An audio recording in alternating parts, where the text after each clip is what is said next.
Hello, hello. Welcome back to another section of Three More Words by Ashley Rhodes Corder.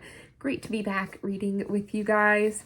It has been a very, very busy holiday here at the Manning household. We hosted family for about 4 days. Lots of meals and food and dishes and gifts and fun and family. So happy to have had everyone here, but also very glad to be resting now after all the craziness and be back reading. So, hope that you are enjoying the beginning of this book. This is going to be section number 3 that we're getting at today. If you like this book, give me a little thumb. If you're around for the first time, welcome in. Consider subscribing so you can catch the rest of the book and our future reads. But anyway, enough of that. Today we are starting on page 59. We are just a little bit started into chapter 5, which was titled Get Out of Jail Card. So yeah, after the page break on the bottom of page 59, let's go. Eric drove the car Lorraine had rented for us down rough roads lined by cotton and tobacco fields. "Look, the cotton is in full puff," I said. Eric laughed. "I love your expressions." "What would you call it? Full ball? I'm sure there's an agriculturally correct term." I laughed. Everything with Eric seemed so easy, so natural, especially since the trip to England. I used to think I was using Eric when I called him for advice or to travel with me. Now I realized I asked him because I trusted him the most. I had never expected to still be involved with Eric after all this time, but here we were, closer than ever. "There it is." I pointed to Uncle Sammy's driveway. Eric sighed audibly when I pointed out the blue house with white trimming, dormer windows, and a wraparound front porch. Uncle Sammy's machine shop must have been doing well because there was a new addition on the house. "Oh, wow, this place is really nice," he said. The weather was mild for the Veterans Day holiday in November, and it was also Eric's birthday that week. Autumn's would be the following week, and mine the week after that. And so Lorraine and Aunt Courtney had planned a joint celebration along with Uncle Perry's party. "Got big plans for today," Lorraine said in a giddy voice when she ran out to the car to greet us. I felt a twinge of memory, a time when she had been sparkling and silly and happily doting on me. She drove us to Walmart and insisted on buying us both camouflage boots and four-wheeler gear. When we got home, Aunt Courtney handed us extra-large t-shirts and goggles. Lorraine helped Autumn into her dirt bike outfit, while Aunt Courtney did the same for Travis, the oldest of the 3 cousins, and Tina, the youngest. Each kid had boots and matching slacks and jackets with racing patterns on them. Travis wore blue and Tina green. The colors set off their coppery hair and brown eyes, exactly the same shade as mine. Tina's freckles even formed the same pattern over her nose as mine did after too much sun. "We're like sisters," Tina crowed. "She's my sister," Autumn said. I couldn't say I felt that same bond for Autumn. Just like with Luke, I would feel a responsibility for her if something were to happen, but I didn't sense any innate closeness. We had never lived together or shared a familial experience. It didn't help that I was more than a decade older. If anything, I retained a tinge of resentment toward Autumn that I worried I'd never be able to shake. I knew it wasn't fair to begrudge a child, but in some dark place it hurt that she was getting what I had been denied. "Ever been on a four-wheeler before?" Uncle Sammy asked Eric. He shook his head, so Sammy demonstrated the controls. Then he turned to me. "Hop on back and hold on tight." There was a wild whoop as the little kids took off on their own mini dirt bikes. Travis cut in front of Sammy. I couldn't believe how fast they were going. Even Tina zoomed past at what had to be 30 miles per hour. We bumped through the almost leafless woods and followed their tracks across a sloppy field. "Rained on Wednesday," Sammy yipped. I guess that was a good thing for muddin', as I later learned our escapade was called. When we came out into a clearing, the 3 kids were circling an archipelago of puddles that reflected blustery clouds. Lorraine purposely slammed her front wheels into a manure-colored pit. A curl of mud splashed Eric full in the face. Just as she shook it off, She slid into the mud from another angle and slimed his legs. Uncle Sammy was not going to be out-mudded, or whatever they called it, so he revved the engine and did an almost 360, drenching me in slimy gook. I had been caught so unaware that my mouth had been open. I coughed and spit a mouthful of what tasted like rotten mushroom soup. Lorraine zoomed from the side and directed her splatter on us. "Gotcha!" she crowed. I reached up and touched my hair, which now was a dripping helmet of sludge. Helmet! I suddenly thought with horror. None of the adults had helmets on. If Gay could see me now, she'd have heart failure. She called guys who ride motorcycles without helmets organ donors. I heard a sucking sound as Sammy's wheels spun, but we didn't move. I lifted my goggles enough to see we were stuck in the deepest part of the mud hole. My uncle stood up and rocked the four-wheeler back and forth violently. Lorraine and Eric laughed raucously. When we were free, we headed to the dry edge. Rex arrived on a dirt bike and offered to trade it with Lorraine. She gunned it deftly, climbed a small mound, and did a trick jump as the bike came off the top. After another turn around the muddy pond, she stopped in front of me. "Want to try?" I was aching to wash up. Were mud critters already burrowing into my skin? Could I get ringworm or a gastrointestinal disease? "Come on," Eric coaxed. "Okay," I said reluctantly. "Show me how." After a few minutes of basic instruction and a couple of false starts, I took off down the trail far enough that nobody could see me practicing stopping, getting on and off, and riding at various speeds. Strangely, I was most stable at a fast speed, and holy cow, it was fun. Trees whizzed past, stones flew out from under my wheels. I turned around in a clearing and rushed back to the group full speed ahead. I had seen the spot where Lorraine had entered the mud hole and plowed straight in. Closing my eyes at the last second, there was a sound like a great belch, and the bike stalled in the muck. I opened my eyes. Sammy came over in his four-wheeler and nudged my bike onto the bank. He spit brown slobber into the grass. "Yep, you're a Rhodes, all right." Back at the house, Aunt Courtney and Uncle Perry's wife, Marlene, were wearing plastic rain ponchos. The kids knew the drill. They stood against the garage wall while the women hosed them down. Then they rushed to the back deck, tossed off their outer layers, and hurried into the house to change. Eric and I shivered while we waited our turn. I shrieked louder than the kids when the cold water pummeled me. Eric and I hustled our way to the bathroom, dripping grimy water through the hall and kitchen.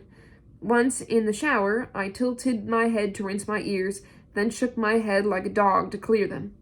It looked like coffee was running out of Eric's nose. "That's so gross," I said. "But it was worth it. Yeah, it was a blast." As we were toweling off, Eric said, "I like these folks." "Really? They're easy. They don't expect anything from me." I had a list of goals, and I was checking them off one by one. Eric had a comfortable job managing rental properties for a family friend. Although he could make his own hours, it was unfulfilling. He needed much more, but he also needed to want more. His excuse was that nobody in his family had really pushed him in high school or set expectations for him or his siblings. I argued that even before I was adopted, I had plans for myself and knew I wanted to go to college. The Quarters had the same values and made certain I was well prepared and kept me on track with my academic objectives. While I didn't want to be annoying, I hoped I could give Eric the self-confidence he needed to go to college and find a more rewarding career. I wondered if then he'd feel more accepted by my family. When we came out dressed in dry jeans and sweaters, the kids were snuggled under crocheted blankets on the sofa, drinking cocoa and watching television. Through the living room window, we could see Lorraine and Rex in the hot tub. We joined Uncle Sammy in the kitchen and sat on the bar stools. He handed Eric a beer. "Cocoa for me," I said. He poured me a mug and started recounting the mudden blow by muddy blow. Soon the rest of the family gathered around us. Aunt Courtney shooed the kids to follow her. Party time! Uncle Sammy led us into the old garage, which had been converted into a rec room. Some neighbors and other family members must have arrived and gone directly there because lots of people we hadn't met yet were milling about. A party banner read, "Happy birthday, Eric, Autumn, and Ashley." Underneath, another read, "Welcome home, Perry." Uncle Perry carried in aluminum platters filled with take-out Carolina barbecue. There were hot chicken wings, beef and pork ribs, beans, slaw, a few salads, snowflake rolls, and cut-up chickens. A giant cooler was filled with ice, sodas, and beers. Travis put some country music CDs in the player. The kids sat cross-legged on futons, while Eric and I were offered canvas chairs with drink holders. To me, the scene was as foreign as if it had been in a Parisian cafe. I tried to fix the tableau in my mind. Here was the only half of my biological family that I knew, including my cousins, half-sister, birth mother, aunts, and uncles, plus some of the neighbors who had known me at the age of 5 when I had lived nearby during one placement that had ended abruptly when my grandfather had almost died after a gunfight. If I hadn't already been in Florida's foster care system, I might have grown up with these people. Even though I had no sense of belonging, I felt comforted in having some kinship on one side of the family tree. "Mommy," Autumn said. She had her mouth open like a baby bird and was enjoying being hand-fed pieces of chicken. Both of them were giggling. For someone who was turning 9, she was too big for that, but Lorraine seemed to enjoy indulging her. I took a mental pulse of my emotions. Was I envious? No. I leaned into Eric, who hadn't left my side. My feelings for him were 10 times stronger than for anyone else in this room, maternal figure included. Lorraine had paid for our trip, but somehow the whole relationship felt like a transaction. We were all politely playing our parts, yet there had been no moments of shared insight, apologies for past mistakes, or promises of a renewed future connection. Whenever I returned home to the quarters, it was like coming out of the cold and sitting beside a comforting fire. I got to thinking, what would I be like if I had never moved away from the Rhodes clan in the first place? I would never have gone to college, and would probably have a kid or two of my own by now. Eric mistook the shiver that went through me for a chill and began to rub my back. Once I had yearned for Lorraine's doting care. Now that I was almost 23, my gut rejected it. Tina, sweetly singing happy birthday, interrupted my reverie. Everyone else had finished eating and joined in raucously. Aunt Courtney carried a cookie sheet filled with cupcakes and lighted candles. She stopped in front of Eric, who tried but failed to blow them all out. Autumn, in a maneuver reminiscent of Luke, jumped in and blew spit across the pan. There were pats on the back, jokes about me dating an old man because Eric is 4 years older than me. Perry and Sammy then crept behind Eric and creamed his face with 2 cupcakes. "Whoa!" cried Travis, and landed one on his sister's forehead when she ducked. Then Sammy handed me one and directed my arm into Eric's nose. The leftover food went flying: potato salad, carrot sticks, even an empty beer can. Tina yelled at Autumn, "Don't get it on my fleece!" Travis banged into the door as we headed outside to avoid a full-on face of icing. I was doubled over laughing. "Oh, Eric," I sputtered. "Can you imagine this happening at the quarters?" "No way," he said. That's the end of chapter 5. All right, now on page 67, we're at chapter 6, and it's titled My Splashy Wedding. We come to love not by finding a perfect person, but by learning to see an imperfect person perfectly. And that's a quote from Sam Keene. For 6 years, Eric had been my touchstone. I tested the worth of other men by comparing them to him. and for 6 years he had put up with my insistence on dating others, my trips without him, my moods, my insecurities and meltdowns, not to mention letting Luke live with us for those few disastrous weeks. That experience had been a crucial one for me, because it showed he was as willing to commit to helping Luke in any way he could as I was. Luke respected him more than me, I told Gay during a visit. Eric is a good role model for your brother. I think those are the first positive words you've ever said about Eric, I said, munching on potato chips. Does that mean you finally like him? I've never not liked him, Gay insisted. We wanted you to have more experiences with different guys, that's all. I have, and none of them compare. I tilted the bag and ate the last chip crumbs. Gay's disapproving expression made me feel defensive, because after my knee injury I was no longer as active, and my weight reached the highest it had ever been. He's been my rock. Through thick and thin, Gay said. That was rude. Sorry, Freudian slip-on, but all those carbs and salt don't help. At least Eric isn't critical like you are. He would never call me fat. We should ask Doc Rollins about it. Dr. Rollins had taken care of me since I moved to Crystal River. Maybe there is a metabolic reason for your sudden gain, and Eric does love you, which is why he deserves more than being your fallback position. I had now been out of school for more than a year and was busy on the road with my speaking engagements. Eric was keeping me sane while I traveled alone, and it was nice to have someone to check in with and entertain me from random hotels and airports. When I got home from my last trip of the year that December, he asked if we could share Christmas with his family.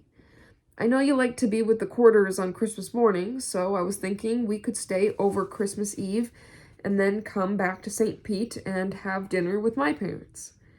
I was about to object until I saw a glimmer in his eyes that showed that this was very important to him. Sure, I said. The Quarters were welcoming, and they made sure he had an overstuffed Christmas stocking.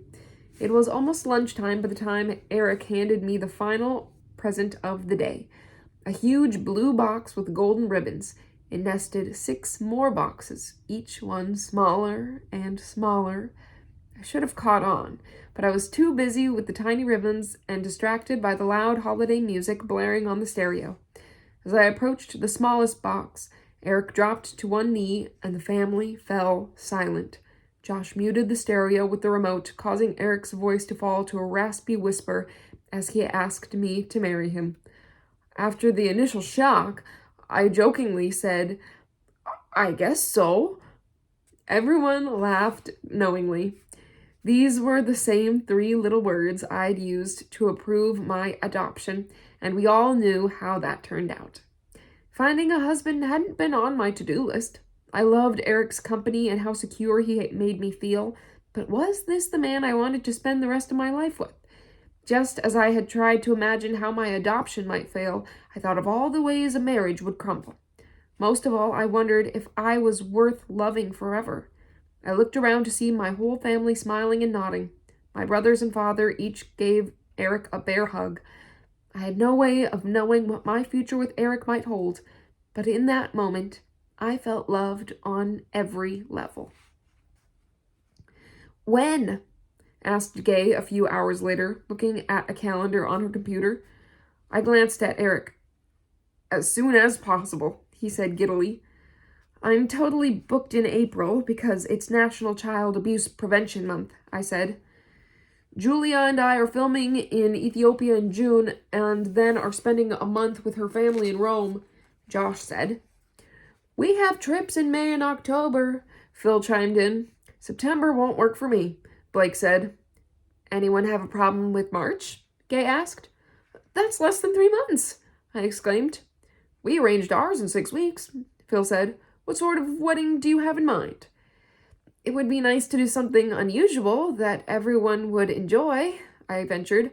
I've always thought a destination wedding would be a blast.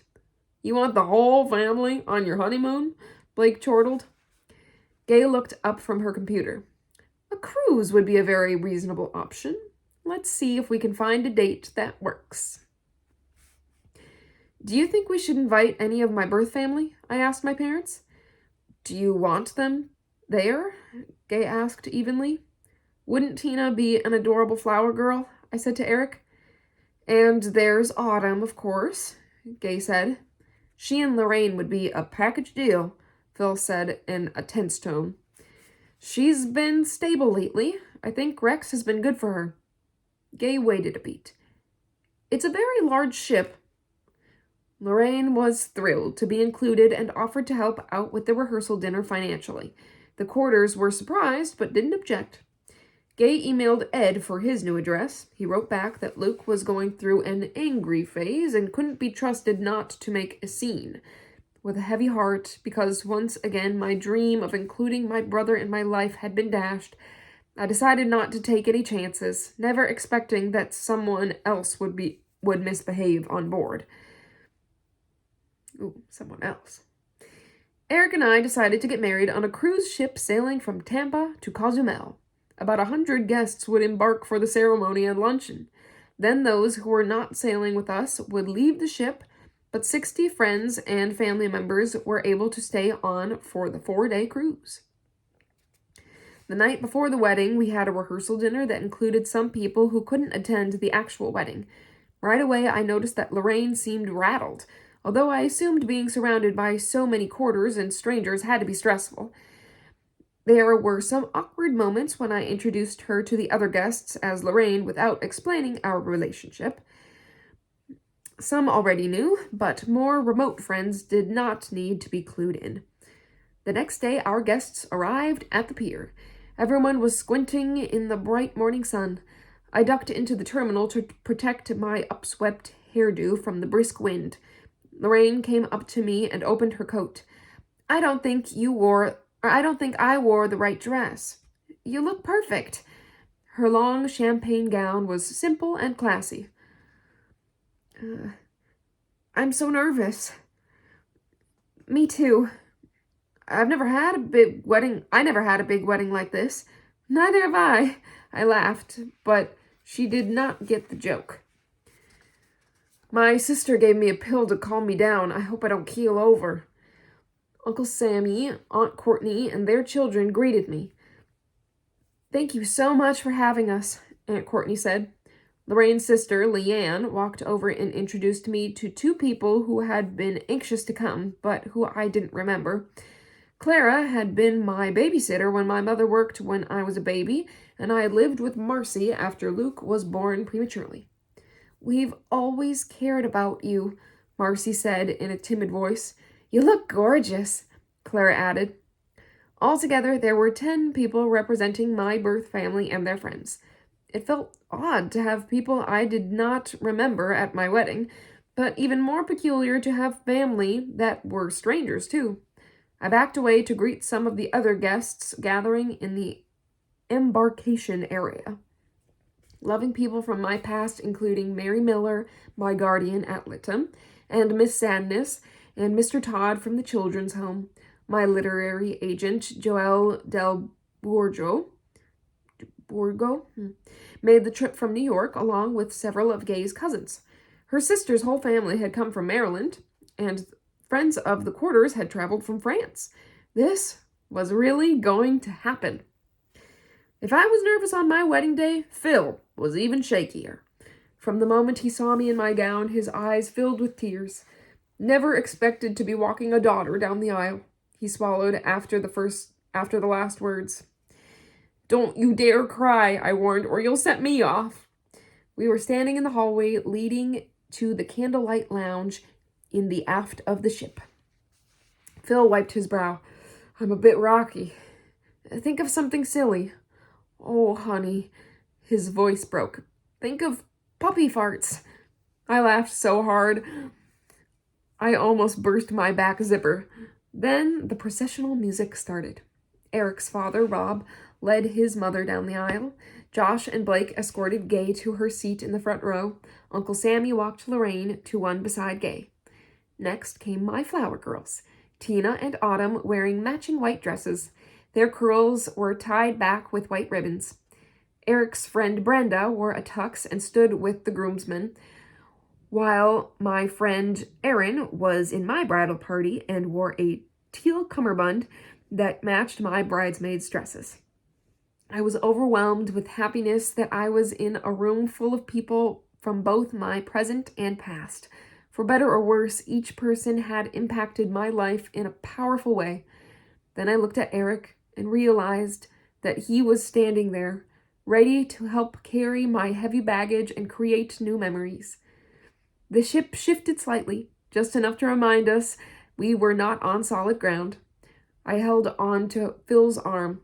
I had never been much for cliches, but at that moment I realized I was being married on a ship, ready to sail off into the sunset to live happily ever after. At the end of the service, Gay's sister Robin held up a wine glass wrapped in a linen napkin. Knowing that most of the guests would not have seen this ritual before, she said, "As is the custom in our family, which is Jewish, the groom is going to break the glass. The shattered glass reminds us that the relationships are fragile and we must treat them with special care. On a lighter note, some say it will be the last time the groom gets to put his foot down." Everyone laughed as she placed it beneath Eric's feet. He crunched it, and the audience yelled, "Mazel tov!" We kissed. Then we kissed again. In the most gallant of gestures, Phil escorted both Gay and Lorraine out of the lounge right after Eric and me. For a brief moment in time, I felt that my minuscule corner of the world was a peaceable kingdom. The luncheon was held in one of the ship's grand dining rooms. Just like on a cruise, there was almost a waiter for every table, and the meal was going to be served promptly because the ship was going to sail away that afternoon. When everyone was seated, Eric and I made a grand entrance down a curved staircase and walked around greeting our guests. Lorraine was sitting at one of the first tables with her family members. "Where's Rex?" Eric asked. "He couldn't get out of work." "Will he still be able to sail?" I asked before I noticed Sammy shaking his head. I nodded, and we moved on to another guest. Little did I know that Rex had dumped Lorraine just before they reached the rehearsal dinner. Nikki had witnessed them arguing over the car keys in the restaurant's parking lot, and Lorraine pitched them into the bushes before marching off. It wasn't until after the cruise that I learned that Lorraine had joined the younger crowd at an Ybor nightclub after the rehearsal dinner and danced on a table. She ripped a guy's button-down shirt while dirty dancing and then whipped off the guy's belt and held it up like a trophy. When the club's security approached, Josh and Blake had to wrestle her into a taxi. I had no idea that Lorraine's sobriety had ended just as she embarked on a cruise where there's a server around every corner who can't wait to give you a cocktail in exchange for a swipe of your cruise card. Meanwhile, I glided through the motions of being a bride, loving every minute of the lunch and saying farewell to the guests who were disembarking. Then Eric and I posed for our wedding photographs on various outside decks, curving staircases, balconies, and theaters. Every time I caught a glance of myself in a mirror, though I was reminded that I was overweight, Eric, however, kept grinning and telling me how beautiful I looked. As soon as possible, I hurried to our honeymoon suite to get out of the tight dress and into something loose so we could help the Quarters unpack. Their luggage was more suited to a royal entourage than a short cruise. They'd brought duffels full of party favors, swag bags, contest prizes, and glow-in-the-dark flashing rings. Gay had packed a computer and printer and produced a newsletter for the guests that included the times for ping-pong tournaments, pool parties, face painting, pre-dinner cocktails, and afternoon tea. My bridesmaids had organized themes for each dinner and had suggested that guests pack tropical shirts, black and white for formal night, and fancy hats for a contest. Whether we felt like being alone or were battling seasickness, Eric and I ended up spending much of our time in our suite. When we wanted to socialize, our best friends and extended family were there. When we desired privacy, it was easy to slip away. On the first day at sea, Gay organized a ladies-only tea in the piano bar, which I didn't attend but heard about later. On her way there, Gay found Lorraine and my aunts lingering in the corridor. Are you coming to the tea? She'd asked. Not sure we'll fit in, Aunt Courtney had said. Sure you will. They have delicious biscuits called scones. You'll love them. And she swept them along. Gay made sure everyone was introduced. This is Ashley's birth mom, Lorraine, and her sister Leanne and sister-in-law Courtney, she began. This is my younger sister, Robin, and my cousins, Sandy and Esther. They're sisters. Finally, she said, this is one of my closest friends, Ruth. She's a midwife, who I hope will come in handy one of these days.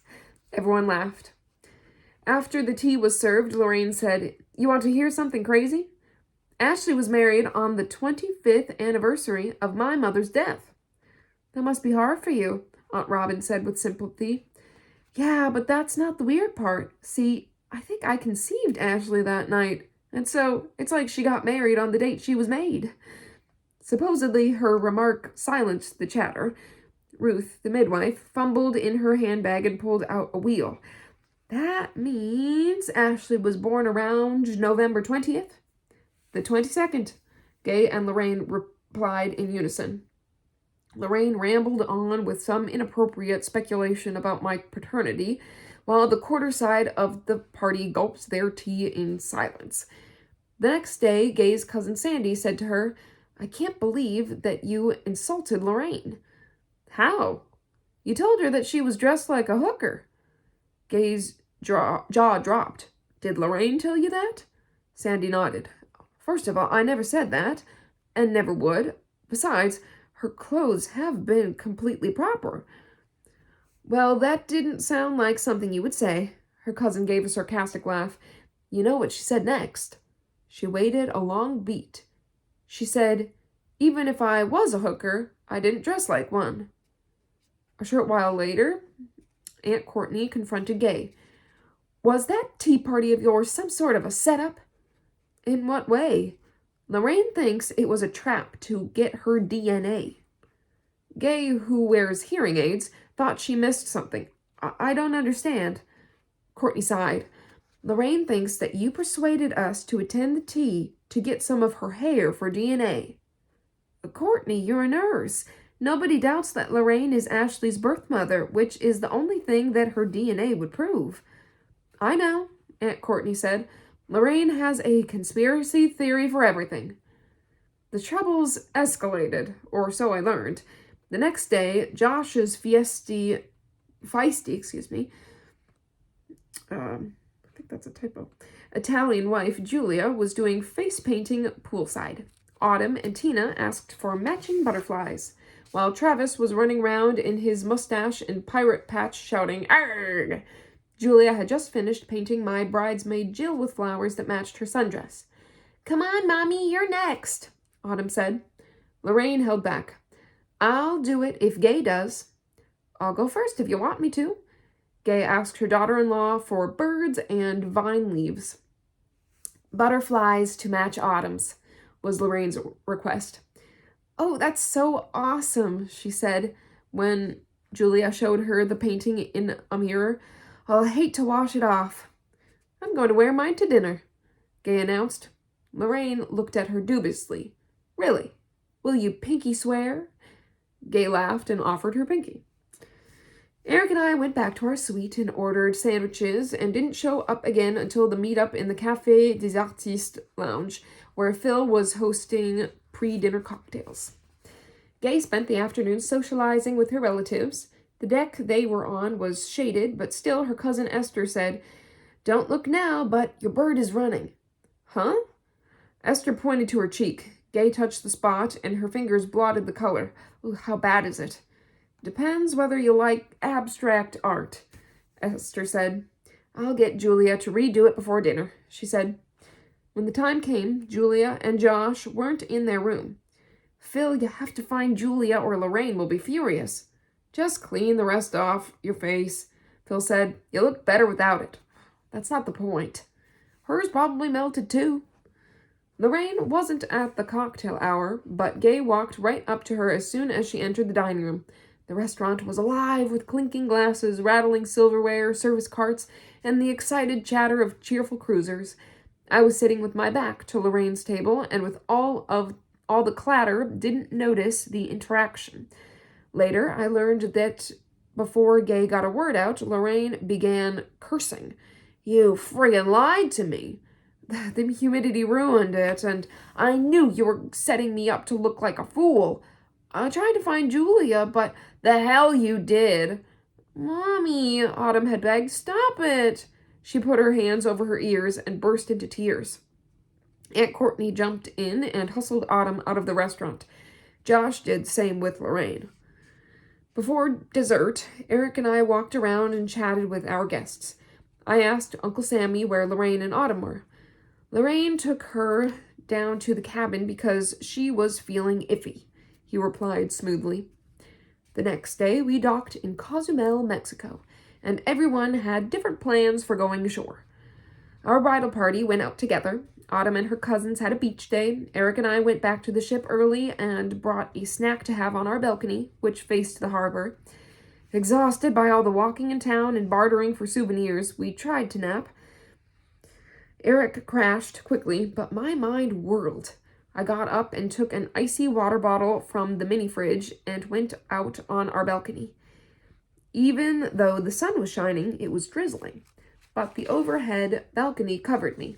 I watched the droplets pinging into the water several feet from one another. Each one made a discrete circle that widened slowly until it impinged on the next one. I was mesmerized by the designs, so random, and yet they seemed to have an organizing pattern when viewed from afar. Eric grunted and turned over into his deep sleep position. So this was where all the random circles of my life had led. To this room, on a ship, in the harbor of a Mexican island, with so many of the people I cared most about in the world. Even Lorraine was here. I had once been told I would never see her again. Nobody could have predicted she would be at my wedding. I found myself aching for Luke, even though I knew Ed was right. There were so many ways he could have gotten into trouble, particularly since he couldn't legally drink on board. He also had not made peace with any of our family, and I had no way of knowing how he would react to everyone. He still held a lot of anger and resentment that he couldn't channel properly. During that moment of optimistic serenity, I had missed all the signs that Lorraine was no longer sober. Later, I heard about all the beers she'd had at the rehearsal dinner, the mixed drinks at the Ybor Club, and the cereal cocktails at various bars all around the ship with people unconnected to our wedding guests. While my mind was drifting with naive thoughts, Lorraine, wearing a bikini, was cackling uproariously with some strange men on the adults-only deck. I heard about it later from Eric's father, who commented, "She wasn't feeling any pain." We planned a group photo on the grand staircase with everyone dressed in black and white. I had brought along a second, more casual wedding dress, but when Eric zipped it, the seam burst. I dissolved into tears. "I'm fat." "No, this fabric is flimsy." My heart swelled at his lovable lie. "What will I wear?" "How about your real wedding dress?" "I'm not up for that corset, pantyhose, girdle, and the double Spanx, and I don't want the other passengers staring at me." "They'll stare anyway, because you are the most beautiful girl on the ship." "Thanks," I said, wiping my tears, "but that's laying it on a bit thick." I went to the closet. "The only other dressy one is red." "Bellissima," Julia said, approving my decision to wear the red dress. "You are the rose in the garden." As the photographer was lining everyone up for the photo, I asked where Autumn was. Aunt Courtney told me that she and Lorraine had gotten too much sun.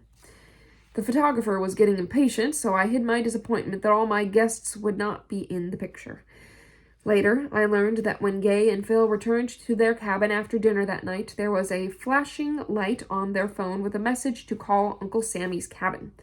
"You've got to help us," Aunt Courtney cried hysterically when Gay reached her. "They're arresting Sammy." "Whoa," Gay said. Who's arresting Sammy?" "The ship's police." "Why?" "He got into a fight with Lorraine." "I'll be right there." Gay later described the scene to me. There were 2 Filipino guards in the room and one in the corridor. Apparently, Lorraine asked Courtney to check in on Autumn while she went back on deck to party with some guys she met. But Sammy knew when his sister was over her limit, and Lorraine was way over, so he told her to call it a night. She said, "The hell I will," and headed for the door. Then it gets confusing. Your uncle grabbed her arm, Lorraine shoved him away, but then lost her balance and hit her head on the edge of the bunk. After that, she ran to her room, called security, and claimed that Sammy had assaulted her. "What did you do when you arrived?" I explained the situation about the two mothers and one feeling so guilty for not raising her own child, the only way she could cope was to get drunk. "Who would buy that?" "Well, it is the real story. Anyway, he called his supervisor." Gay grinned. You should have seen this guy. He had the fiendish smile of a good guy who comes in right before the interrogator with the electric gadget. When I pointed out that Lorraine was drunk while Sammy was sober, he agreed that Lorraine was the troublemaker. They put Lorraine on cabin arrest, which meant posting a guard outside her door. When they cleared her to leave the cabin the next day, they blocked her cruise charge card, which meant she couldn't purchase drinks. That was smart. Too bad it didn't stop her, Gay said. Phil saw her in the violins bar with a couple of guys who seemed happy to buy her whatever she wanted. As far as Eric and I were concerned, our group honeymoon was a huge success. Autumn and her cousins said it was the best time ever. Our friends urged us to repeat it for every anniversary. Gay's father, then 94, zoomed everywhere in his power wheelchair. Eric's grandmother reveled in every new experience. The Smiths and the Quarters bonded, and Gay and Eric's mother, Sharon, dreamed about grandchildren. We never knew until much later how close Uncle Sammy had come to being detained on the ship and possibly turned over to Florida authorities when we returned. Nobody told us that one of Eric's cousins, who was a deputy sheriff, took it upon herself to monitor Lorraine's behavior. In the area where pictures taken by the ship's photographers were displayed, Phil noticed risque photos of Lorraine with strangers and tucked them out of sight. "Everyone protected us," Eric said right after we heard various versions of Lorraine's antics, "and I'm grateful." So much for those overlapping circles blooming from the drizzling droplets. While I had been fantasizing, Lorraine had been splintering. Poor Autumn. Where will they live now? "Seems to me that she always lands on her feet," Eric said. "Lorraine's still attractive, and apparently she had plenty of admirers on board.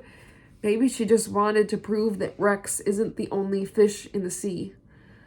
"Oh, that's not it," I gulped, unable to find the words to explain how the woman who had given me life had found yet another way to undermine something good.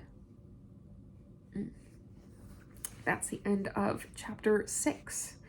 We'll get a little bit into chapter 7 here, Divorcing My Mother. Life can only be understood backwards, but it must be lived forward. And that's a quote from Soren Kierkegaard. Even after I heard about Lorraine's misbehavior at my wedding, I wasn't angry. Mostly because it hadn't affected the joy Eric and I felt at the festivities. Besides, I think Lorraine was embarrassed, since she avoided me for a few months. "Hey," she said when she finally phoned in June. "Still married?" "Yes," I said with a laugh, hoping she was joking. "We're very happy." "Still in St. Pete?" she asked. "Yes," I said without elaborating. I'd moved into the house Eric had shared with Ian before Ian left for his job in Pennsylvania, and I began making decorative improvements. "That's nice," she replied in a dismissive tone. "Just wanted you to know that everything's great here. I'm in touch with an old friend from high school who has a connection to NASCAR." "Cool. Eric's younger cousin is a NASCAR freak. How old is he?" Jasper just turned 12. Autumn will be 11 this fall, so they should get on fine." Jasper and his older sister Penelope were the children of Eric's cousin Tasha. After Tasha was arrested for possession of drugs, the Department of Children and Families had placed her children with Tasha's mom. Eric's Aunt Liz, who had a demanding job as an X-ray technician. When she had to work overtime, friends and family took turns babysitting. Eric and I had volunteered to pitch in too. "Why don't you join us in Daytona for the 4th?" Lorraine asked. "Eric's cousin will be with us then." Penelope had plans with friends, and we were taking Jasper to the quarters to watch the fireworks from their boat. "He's welcome too. Wes has a big house right on the beach." I agreed to discuss it with Eric, and when I did, I admitted that the whole idea didn't thrill me. "Jasper would flip out," Eric said, "and it sounds like a hoot to me." During the drive from St. Petersburg to Daytona Beach, Jasper prattled nonstop about his hero, Dale Earnhardt Jr. "I hope he does better tomorrow than he did in the Daytona 500, he said. "What's the difference between the Daytona 400 and the 500? I asked. Jasper laughed uproariously. 100 miles! I have to watch them driving around and around for 400 miles? Vroom, Jasper said, doubling over. Vroom, vroom, vroom.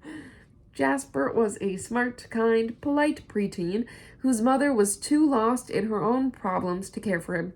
If anyone could understand his confusion, it was me. Grandma Liz said Daytona is right on the ocean. Now I'll finally get to see real waves. Yes, so you will, I said as we passed the speedway and headed toward the beach.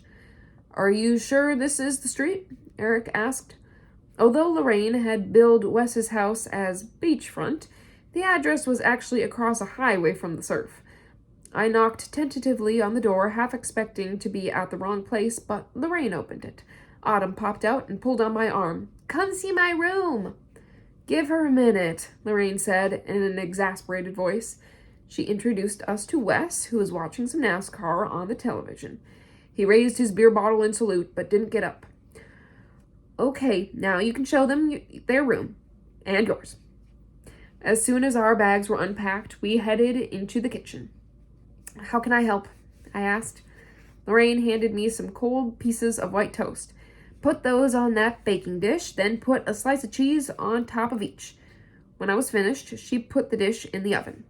When they were done, Lorraine scooped hot chili into bowls and placed a piece of cheesy toast on top of each. You can add your own chopped onions or more cheese, she said. The sodas are on the shelf in the fridge. I piled extra cheese into my bowl, and we took our dinners to the dinette area. Jasper looked longingly at the speed trials on television, but I was afraid he'd slop sauce on the sofa and pointed to the kitchen chair. Just then, Eric's cell phone rang. You told them we were coming here, didn't you? He said.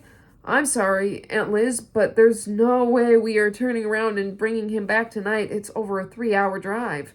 He stared at the ceiling as if looking for divine intervention. Yes, you can give her this number. We'll figure something out. Jasper looked upset. What did I do? Nothing. Your caseworker never did her June visit and wants to see you today. But it's July, Jasper griped. Eric's phone rang again. Hi, Clover, he said. Yes, I heard. But you knew about Daytona.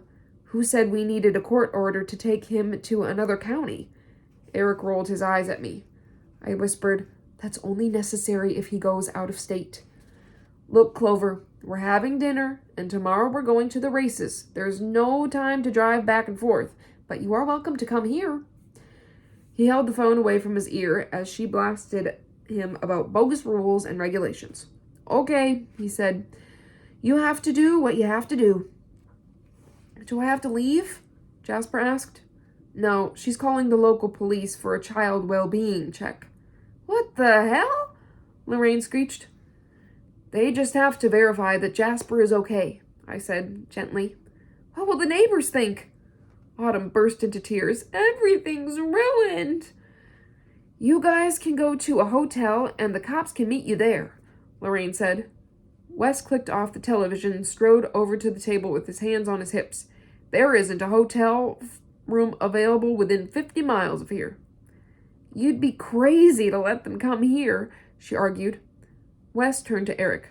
The kid can go stand in the driveway and they can flash a light in his face. Without a warrant. Nobody is coming inside, got that?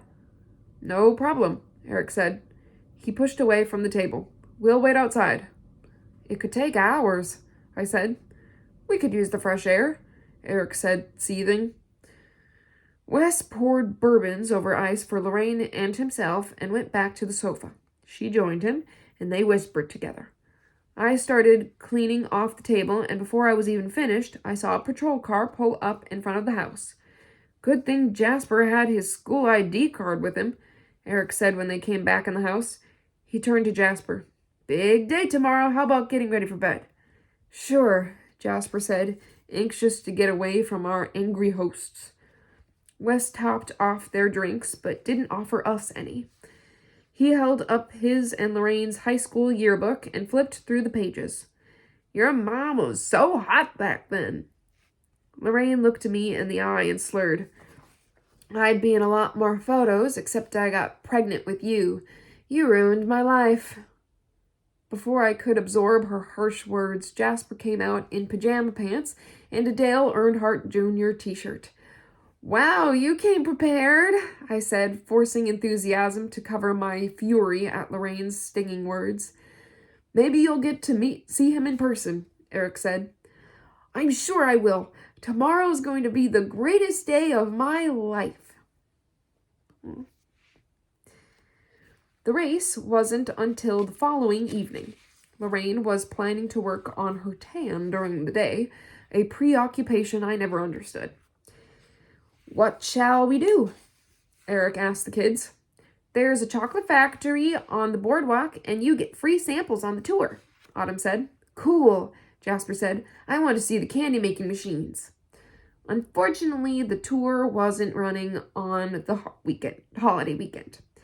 It's no big deal, Autumn assured us. This is the best part. She showed us where we could help ourselves to samples of the different types. She ate a chocolate-covered potato chip. These are my favorite. She reached for another. I pushed her hand down and pointed to a sign that read, 1 per person, please. She pouted. What can I buy? You can fill one of those small sacks with whatever you choose, I said. Jasper picked chocolate-covered pretzels. The potato chips are better, Autumn told him. There were also gift boxes we could fill with hand-dipped chocolates. Eric selected some for Aunt Liz and Penelope, while I did the same as a thank you for Eric's parents, who were watching our dogs and house-sitting. The bill was almost $100, but we were stuck because we couldn't put the boxes with our personal selections back on the shelf. Pretty slick marketing, Eric commented. Lorraine had pizzas reheating in the oven and the cardboard boxes for lunch, but the chocolate samples had ruined my appetite. Keeping up with the kids running along the boardwalk on the steamy July day had exhausted us. Eric and I slipped away for a nap. When we awoke in the late afternoon, the kids were watching television. Where are Wes and your mom? I asked Autumn. She's your mom, too. How come you call her Lorraine? It's complicated, I said, not knowing how much she had been told. So, where are they? Mom went for a swim, and Wes is helping someone move a boat. I took out a pitcher of iced tea and placed 2 insulated glasses on the counter. One of the gift boxes of candy was open, and it was almost empty. I held it up. Who ate all of this? Jasper looked at his feet. Jasper's background was almost as unstable as mine, and in foster care, my knee-jerk reaction was to avoid the truth. What nobody understood was that it's not about the lie, it's about the why. Lies were my way of controlling what I wanted people to know. Was he headed in the same direction? Well, I asked him more harshly. Jasper held his head in his hands. It was me, Autumn admitted, her face pinched into a defiant mask. Eric came into the room and saw the standoff. What's going on? I pointed to the box. Autumn ate most of this box. Is that the one we got from my parents? Eric asked. I don't know, Autumn snapped. I got it from your suitcase. While we were sleeping? I kept my voice steady, but my hands were trembling. You snuck into our room and went through our bags? That That's stealing, Jasper stuttered. It's not. What do you call something that does not belong to you what do you call taking something that does not belong to you without permission? I asked her, my voice steely.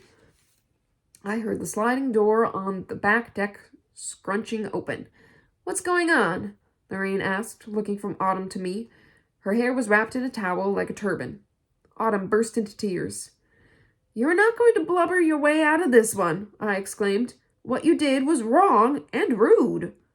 What the hell did you do to her? Lorraine asked me. She took these chocolates from our room. I tilted the almost empty box. Are you so stingy you can't even give a little girl some candy? She had her own bag. Not only that, she snuck into our room while we were asleep and rummaged through our suitcase. Mommy! Autumn wailed, sounding more like 5 than 10 years old. She batted her puppy eyes and encouraged more tears to flow. I can't believe you are so self-centered and insensitive, Lorraine yelled at me. Between this and the cops, you've destroyed our weekend. She reached for her purse on the counter, pulled out her wallet, and tossed 2 $5 bills at me. That should cover it. All my life, I had been able to repress strong emotions. Although a chain of child therapists had prodded me to identify sensations of fear or sadness or joy, I dampened feelings to keep myself from flipping out. But I could not restrain this volcano of rage. I could feel the spumes heating my neck, my face tingling, my fingertips. My core was ablaze. As I opened my mouth to let out the flames, the only sound was a hissing gasp. I pushed the money back at her. Eric put his arm around me. The money's not the point, he told Lorraine before propelling his exploding wife back to our room. I can't believe Lorraine's defending sneaking and stealing. I tossed cosmetics into my makeup bag. That woman is a piece of work, Eric said in an uncharacteristically incensed tone. What the hell are we doing here anyway? Last night she tells me I ruined her life. Now I've destroyed her weekend?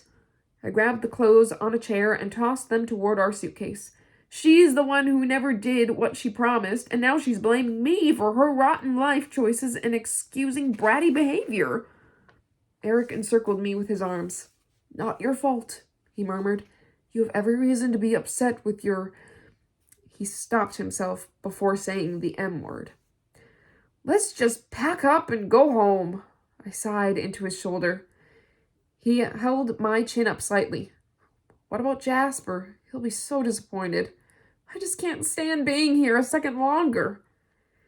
He kissed me lightly on the cheek.